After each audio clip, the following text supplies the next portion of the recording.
Quando o Bolsonaro fala no fim da imprensa, o que o Bolsonaro está querendo dizer, ao meu ver, é a imprensa que governa o Brasil através de suas concessões públicas, e eu considero isso um problema sério no Brasil.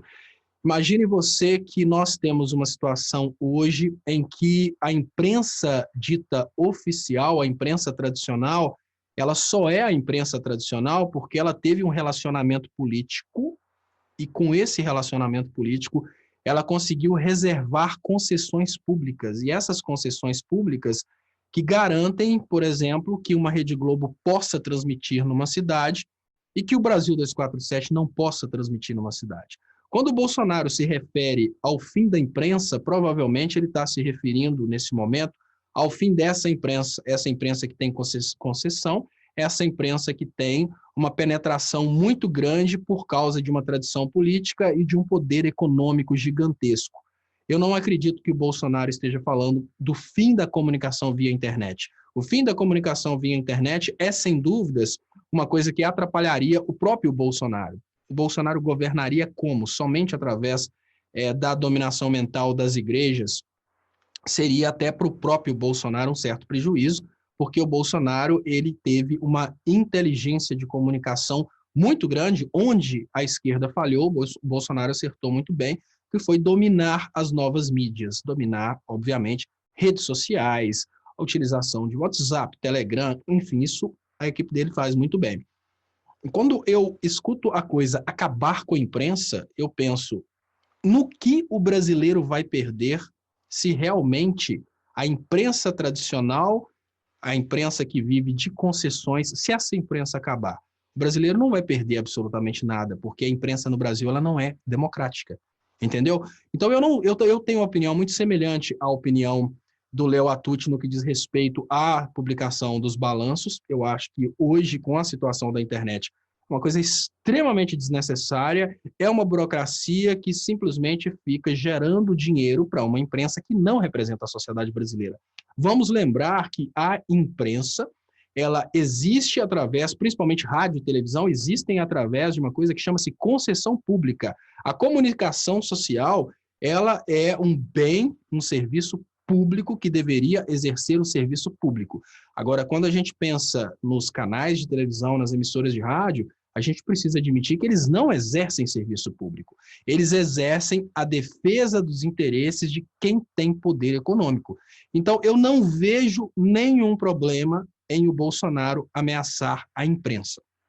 Agora, o Bolsonaro não ameaça só a imprensa, ele ameaça também a liberdade de expressão. Isso aí sim eu vejo como um problema.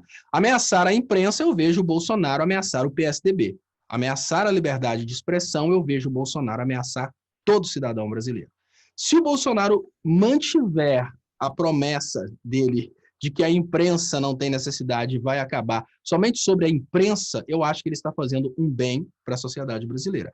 Agora, se ele estende essa ameaça à liberdade de expressão, ele automaticamente está podando toda a sociedade brasileira. Eu vou fazer uma analogia de uma proposta também do governo Bolsonaro que a gente precisa avaliar com certo critério.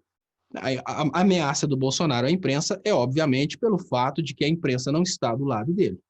Da mesma forma, o Paulo Guedes fez uma proposta de emenda constitucional que faz uma modificação na Constituição a fim de extinguir a necessidade dos conselhos de classe. Conselhos de classe, como, por exemplo, o CREA para engenharia, CRA para administração, aí tem de odontologia, de medicina, a OAB como sendo aí uma ordem dos advogados.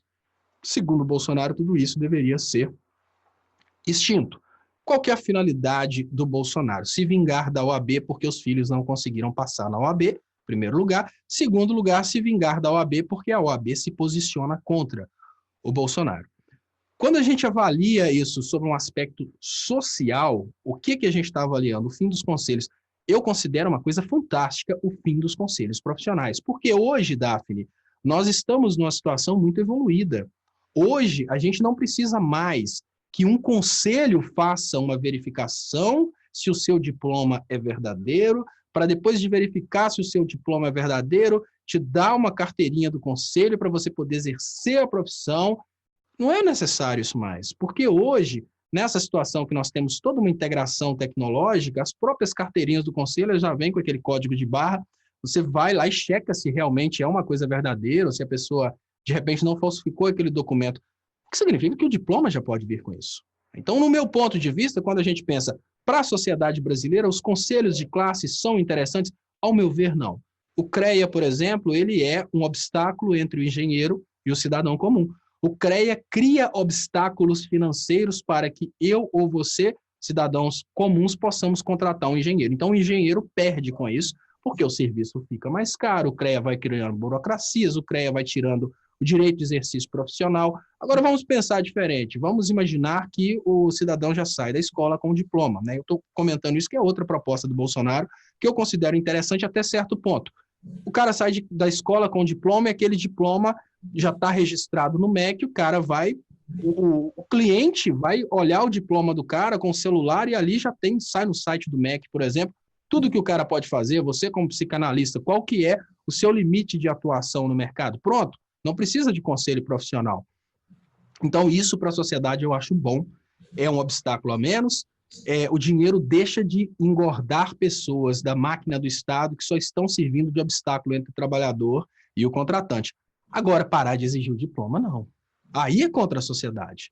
Então, se você para de exigir o diploma, né, dentro dessa outra proposta aí do Bolsonaro, tirar os conselhos, tudo bem. Agora, se você para de exigir o diploma, você parou de exigir uma qualificação profissional, você parou de exigir, obviamente, que as pessoas realmente se formem naquela área. Então, quando a gente avalia essas propostas de mais liberdade do Bolsonaro, a primeira coisa que a gente vê é que é uma proposta pessoal, né? Acabar com a imprensa, porque a imprensa não está do lado dele. Acabar com os conselhos, porque o filho dele não passa na OAB e a OAB se posiciona contra ele. São propostas pessoais. Mas quando a gente avalia essas propostas pessoais sobre um aspecto social, até um certo ponto, são propostas interessantes. Acabar com os conselhos vai diminuir, obviamente, a quantidade que um determinado profissional precisa gastar para te prestar um serviço. O serviço fica mais barato, você tem mais acesso. Obviamente, as coisas melhoram. Acabar com a imprensa que trabalha para o poder econômico vai, obviamente, criar uma situação em que a comunicação ela vai ser uma comunicação mais assertiva, porque não é o poder econômico que vai controlar a imprensa, é a verdade. Se a pessoa não conseguir oferecer a verdade, por exemplo, se o Brasil 247 não conseguir oferecer a verdade e começar a mentir para os seus seguidores, simplesmente porque um patrocinador pediu para mentir, as pessoas param de seguir o Brasil 247. Isso eu acho uma coisa fantástica. Mas se ele ampliar o fim da imprensa para o fim da liberdade de expressão, ele vai criar uma lei para que o Brasil 247 não possa falar mal dele. Então, isso é perigoso. Ah, beleza. Acabar com os conselhos para que as pessoas possam acessar diretamente o profissional é uma coisa fantástica. Mas acabar com a exigibilidade da formação em engenharia é perigoso para a sociedade. Então, a gente tem que ver até onde vai a intenção das leis do acabar com isso que o Bolsonaro tem.